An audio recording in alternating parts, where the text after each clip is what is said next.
বিসমিল্লাহির রহমানির রহিম। প্রিয় দর্শক ও শ্রোতা মণ্ডলী, আসসালামু আলাইকুম। আজকের বিষয় রাজতান্ত্রিক শাসক ও জাতীয়তাবাদীদের সংঘাত। জাতীয়তাবাদী শক্তি দেশে ও সংঘাত সৃষ্টি করেছে। অনুসন্ধানে পাওয়া যায় প্রাচীন যুগ থেকেই পৃথিবীর বিভিন্ন রাজা বাদশারা তাদের নিজস্ব ভাষা, সংস্কৃতি ও ধর্মীয় বিশ্বাস অনুসারে রাজ্য বা বাদশাহী পরিচালনা করতেন। সাধারণ মানুষ প্রাকৃতিক সম্পদের উপর নির্ভর করে জীবনযাপন করে থাকে। মানুষ বৃদ্ধির সাথে সাথে সাধারণ জনগণের মধ্যে বিভিন্ন সমস্যা ও অভাব দেখা দিয়ে থাকে। সমস্যাগুলো সমাধানের জন্য জনগণ রাজা বাদশার দরবারে যেতে থাকেন।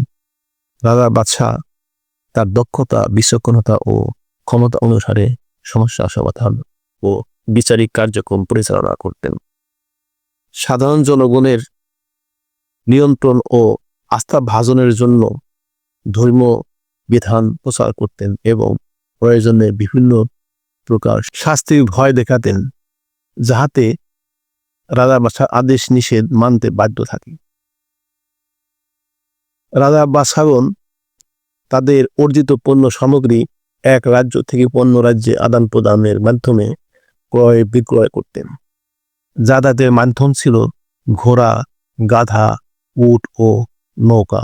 সঙ্গী ছিল কিছু সৈন্য ও যুদ্ধাস্ত্র ও খাদ্য পণ্য সামগ্রী। ব্যবসা বাণিজ্য করার জন্য বিভিন্ন রাজা বাদশাদের যাতায়াতের সাথে যোগাযোগের মাধ্যমে তাদের ভাষা, সংস্কৃতি ও ধর্মীয় বিশ্বাস বিনিময় হয়। তারা জানতে পারে বিভিন্ন রাজ্যের মানুষের দেহের বিভিন্ন গঠন, রং ও খাদ্যাভ্যাস সমূহ। আরও জানতে পারে বিভিন্ন অঞ্চলের মানুষের বেশভূষা, আচরণ, কথা বলার অঙ্গ ভঙ্গিমা সমূহ। দেখতে পারে কোনো কোনো এলাকার মানুষ খাটো, কোনো কোনো এলাকার মানুষ লম্বা ও গায়ের রঙের বিভিন্নতা। কোনো কোনো রাজা বাদশাহ তাদের মধ্যে উদয় হয় মানবীয় গুণাবলী, সহানুভূতি ও অনুসন্ধানী চেতনা। তারা পৃথিবীর প্রাকৃতিক নৈসর্গিক দৃশ্য, বিভিন্ন পাহাড়, পর্বত, নদ নদী, সমুদ্র, সাগর, মহাসাগর ও বিভিন্ন জীবজন্তু দেখা ও জানার মাধ্যমে মনোরঞ্জন ও জ্ঞান অর্জন করতেন। অনুসন্ধানী চেতনার মাধ্যমে পৃথিবীর বিভিন্ন প্রান্ত থেকে প্রান্তরে ভ্রমণ করার সময় কখনো তাদেরকে প্রাকৃতিক দুর্যোগ ও ভয়ঙ্কর জীবজন্তুর মোকাবেলা করতে হতো। কেউ অসুস্থ হয়ে, কেউ প্রাকৃতিক দুর্যোগে অথবা জীবজন্তুর আক্রমণে মারা যেতেন।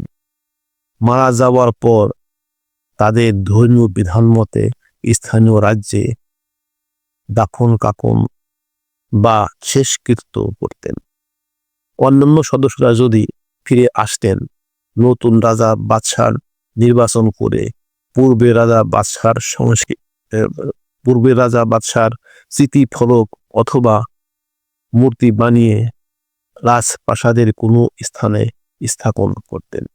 নতুন রাজা বাদশাহ তাদের বিধান মতে মৃত রাজা বাদশাকে দেব দেবী বা ঈশ্বর বা সৃষ্টিকর্তার বংশধর ও বা শক্তি অথবা সৃষ্টিকর্তা বা ঈশ্বর হিসেবে স্মরণ করতেন।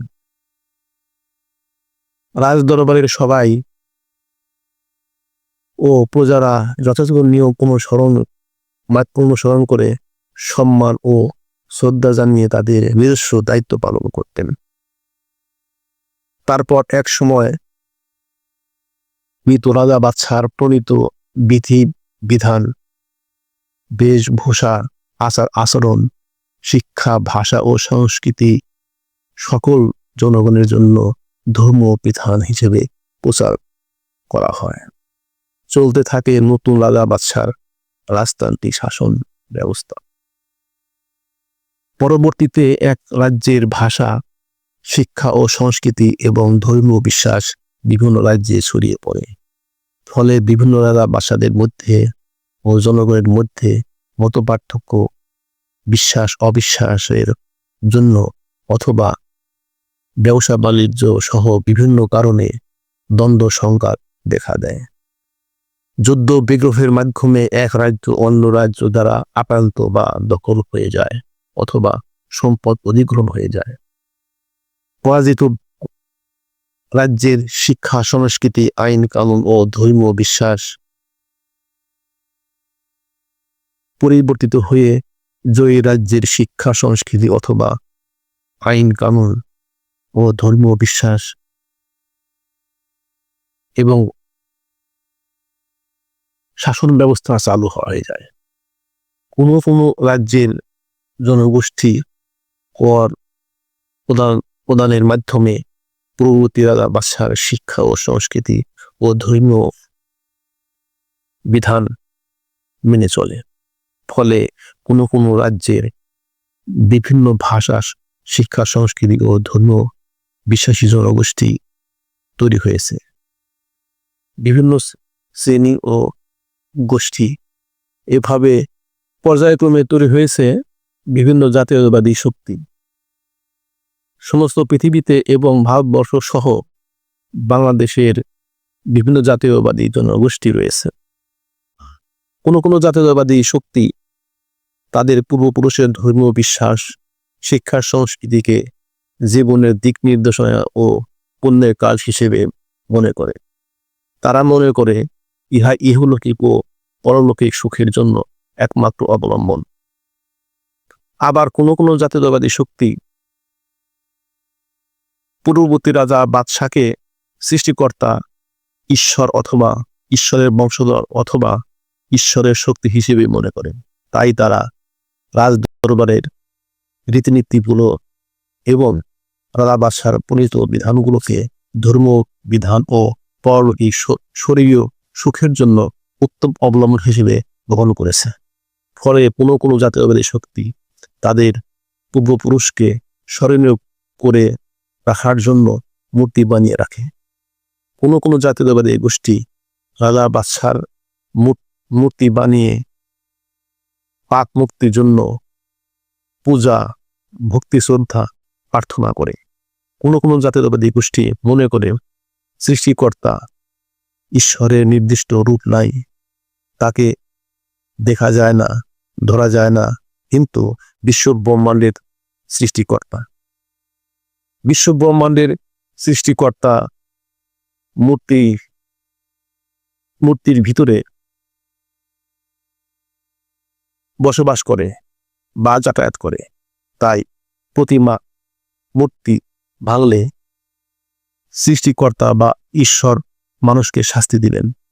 যারা বিশ্বাসের মাধ্যমে প্রতিমূর্তির কাছে পাপ মুক্তির জন্য প্রার্থনা করবে, তারাই পরলৌকিক স্বর্গীয় সুখ পাবে। প্রতিটি জাতীয়তাবাদী গোষ্ঠী মনে করে তাদের নিজ নিজ ধর্মীয় বিধান অমান্য করলে ইহকালে ও পরকালে শাস্তি ভোগ করতে হবে। তাদের মতে ধর্মত্যাগকারী, ধর্ম অমান্যকারী, ধর্ম অবিশ্বাসকারী সৃষ্টিকর্তা বা ঈশ্বরের সাথে বিদ্রোহ করেছে। তাই তাকে হত্যা করলে, শাস্তি দিলে ঈশ্বর বা সৃষ্টিকর্তা খুশি হবে ও পাপ মুক্তি হবে। প্রাচীনকাল থেকে অদ্যাবধি পর্যন্ত বিভিন্ন জাতীয়তাবাদী গোষ্ঠীর মধ্যে মতপার্থক্য দেখা দিয়েছে। তাই তারা ক্ষমতাশালী ও বিস্তার লাভের জন্য দ্বন্দ্ব সংঘাত সহ হত্যা, মারামারিতে লিপ্ত হয়েছে।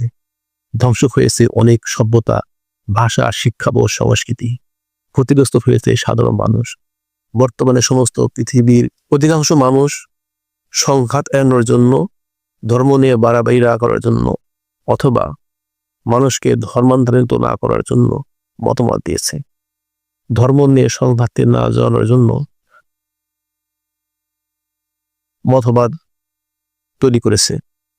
বর্তমান আধুনিক যুগে গবেষক ও জ্ঞানী গুণী মানুষ মনে করে যারা দেশ ও জাতির জন্য বা সমস্ত মানব জাতির জন্য অবদান রেখেছে তাদেরকে স্মরণ করার জন্য মূর্তি বা ভাস্কর্য হলো উত্তম মাধ্যম।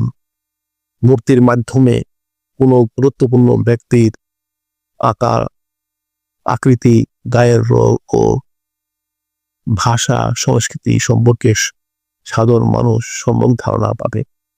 তাছাড়া আগের যুগে অথবা প্রাচীন যুগে মানুষের মধ্যে অক্ষর জ্ঞান না থাকায় লিখিয়া প্রকাশ করার কোনো পদ্ধতি ছিল না। তাই ভাস্কর্য বা মূর্তি হলো প্রকাশ করার একমাত্র মাধ্যম। পুরনো কীর্তি অনুসন্ধানকারী ও ভূতত্ত্ব গবেষকরা ভাস্কর্য বা মূর্তি খুঁজে পাওয়ার মাধ্যমে কয়েক হাজার বছরের মানুষের ভাষা, সংস্কৃতি, ধর্ম, বিশ্বাস, সভ্যতা ও তাদের অবদান সম্পর্কে ধারণা পেয়েছে। তাই কোনো জীবজন্তু অথবা ব্যক্তির ভাস্কর্য বা মূর্তি বানিয়ে যদি পূজা বা প্রার্থনা না করার উদ্দেশ্যে তৈরি করে, ঈশ্বর বা সৃষ্টিকর্তা হিসেবে বর্ণনা না করে, তাহলে অপরাধ হবে কিনা বিষয়টি সবাইকে চিন্তা করে দেখা উচিত। প্রয়োজনীয় ধর্মীয় প্রধান বই, কেতাব, কোরআনের আয়াতগুলো পড়ে দেখুন। যদি অপরাধ হয়ে থাকে তবে বিকল্প পথ অবলম্বন করা উত্তম, কিন্তু সংঘাতে জড়িয়ে পড়া যাবে না। ভাস্কর্য বা মূর্তি তৈরি, ক্রয়, বিক্রয় হারাম কথাটি কোরআনে বর্ণনা নাই। যদি কোরআনে লেখা থাকে তাহলে শিক্ষিত জ্ঞানী লোকদের আয়াতগুলো প্রকাশ ও প্রচার করা উচিত। বাংলাদেশে জাতীয়তাবাদী শক্তি অপরাজনীতি করার কারণে দেশে উগ্র জাতীয়তাবাদী গোষ্ঠী ও সাম্যবাদী জাতীয়তাবাদী গোষ্ঠী তৈরি হয়েছে। ফলে মতপার্থক্যের কারণে সাধারণ মানুষের মধ্যে দ্বন্দ্ব সংঘাত সৃষ্টি করে দেশে বিশৃঙ্খলা ও নৈরাজ্য তৈরি করেছে। কোনো উগ্রপন্থী আইনকে নিজের হাতে তুলে নিয়েছে। এই মতো অবস্থায় শক্তিশালী স্বাধীন গণতান্ত্রিক প্রতিষ্ঠান তৈরি হলে সুশৃঙ্খল উন্নত দেশ ও জাতি গঠনে গুরুত্বপূর্ণ ভূমিকা পালন করবে। সবাইকে ধন্যবাদ জানাই এখানে শেষ করছি।